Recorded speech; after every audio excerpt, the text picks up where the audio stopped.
തലസ്ഥാനമായ റോം നഗരം അതിന്റെ പ്രൗഢഗംഭീരമായ കൊട്ടാരങ്ങൾക്കും സുന്ദരമായ ചതുരങ്ങൾക്കും ലോകപ്രശസ്തമായ കത്തീഡ്രലുകൾക്കും പേരുകേട്ടതാണ്.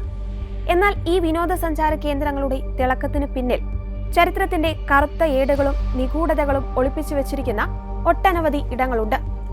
അത്തരത്തിൽ റോമിലെ പ്രശസ്തമായ വിയ ജൂലിയ തെരുവിൽ സ്ഥിതി ചെയ്യുന്ന 16-ാം നൂറ്റാണ്ടിലെ ഒരു പള്ളിയാണ് സാന്താ മരിയ ഡെൽ ഒറാസിയോണെ മോട്ടെ. ഒറ്റനോട്ടത്തിൽ ഇതൊരു സാധാരണ ബറോക്ക് ശൈലിയിലുള്ള പള്ളിയാണെന്ന് തോന്നാമെങ്കിലും ഇതിന്റെ ചുവരുകൾക്കുള്ളിലും ഭൂഗർഭ അറകളിലും ഉറങ്ങിക്കിടക്കുന്നത് മനുഷ്യന്റെ മരണത്തെയും ജീവിതത്തെയും നശ്വരതയും കുറിച്ചുള്ള വിറപ്പിക്കുന്നതും എന്നാൽ അങ്ങേയറ്റം കാരുണ്യം നിറഞ്ഞതുമായ ഒരു വലിയ ചരിത്രമാണ്.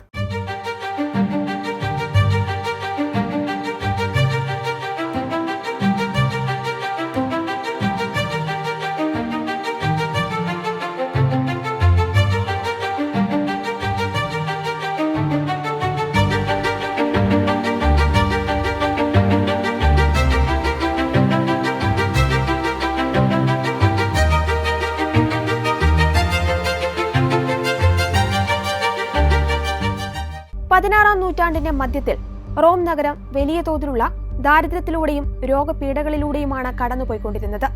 നഗരത്തിലെ സമ്പന്നർ സുഖലോലുപതയിൽ ജീവിച്ചപ്പോൾ അഗതികളും പാവപ്പെട്ടവരുമായ പതിനായിരങ്ങൾ തെരുവുകളിൽ പട്ടിണി കിടന്ന് മരിച്ചു വീണു. റോമിലൂടെ ഒഴുകുന്ന ടൈബർ നദിയിലും നഗരത്തിന്റെ പ്രാന്തപ്രദേശങ്ങളിലുമുള്ള വിജനമായ കാടുകളിലും ദിവസേന നിരവധി അജ്ഞാത മൃതദേഹങ്ങൾ ചീഞ്ഞു നാറുന്ന അവസ്ഥയിലായിരുന്നു.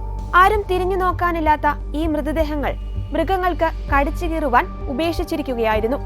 ഈ ദുരവസ്ഥ കണ്ട് മനസ്സലിഞ്ഞ ഒരു സാധാരണ മനുഷ്യർ ഒത്തുചേർന്ന് കോൺഫ്രട്ടേണിറ്റി ഓഫ് പ്രയർ ആൻഡ് ഡെത്ത് എന്നൊരു ഭക്തസംഘടന രൂപീകരിച്ചു. ഈ കൂട്ടായ്മയിലെ അംഗങ്ങൾ കറുത്ത തുണി കൊണ്ട് ശരീരം മുഴുവൻ മൂടി കണ്ണുകൾ മാത്രം കാണാൻ കഴിയുന്ന രീതിയിലുള്ള വസ്ത്രങ്ങൾ ധരിച്ചാണ് രാത്രികാലങ്ങളിൽ തെരുവുകളിലൂടെ ഇറങ്ങി നടന്നിരുന്നത്. ടൈബർ നദിയിൽ പൊങ്ങിക്കിടക്കുന്ന മൃതദേഹങ്ങളും റോഡിനരികിൽ ഉപേക്ഷിക്കപ്പെട്ട അഗതികളുടെ ശവങ്ങളും അവർ ചുമലിലേറ്റി പള്ളിയിലേക്ക് കൊണ്ടുവന്നു. ആരും പേര് ചോദിക്കാനില്ലാത്ത, ഒപ്പമുണ്ടാകുവാൻ ബന്ധുക്കളില്ലാത്ത ആ പാവങ്ങൾക്ക് അവർ തികച്ചും സൗജന്യമായി പ്രാർത്ഥനകളോടെ മാന്യമായ ഒരു ക്രിസ്തീയ ശവസംസ്കാരം ഒരുക്കി നൽകി. ഈ പുണ്യപ്രവർത്തിക്കായി അവർ പിന്നീട് നിർമ്മിച്ചതാണ് സാന്താ മരിയ ഡെൽ ഒറാസിയോണെ മോട്ടെ എന്ന ഈ പള്ളി. ഈ പള്ളിയുടെ വാസ്തുവിദ്യയും ശില്പകലയും പൂർണ്ണമായും മെമന്റോ മോറി എന്ന തത്വചിന്തയിൽ അധിഷ്ഠിതമാണ്. നീ ഒരു നാൾ മരിക്കുമെന്ന് ഓർക്കുക എന്നാണ് ഈ ലാറ്റിൻ വാചകത്തിന്റെ അർത്ഥം. മനുഷ്യന്റെ അഹങ്കാരവും സമ്പത്തും പ്രശസ്തിയുമെല്ലാം മരണത്തിന് മുന്നിൽ ഒന്നുമല്ലെന്ന് ഓർമ്മിപ്പിക്കാനാണ് പള്ളിയിൽ ഉടനീളം ഈ ചിഹ്നങ്ങൾ ഉപയോഗിച്ചിരിക്കുന്നത്.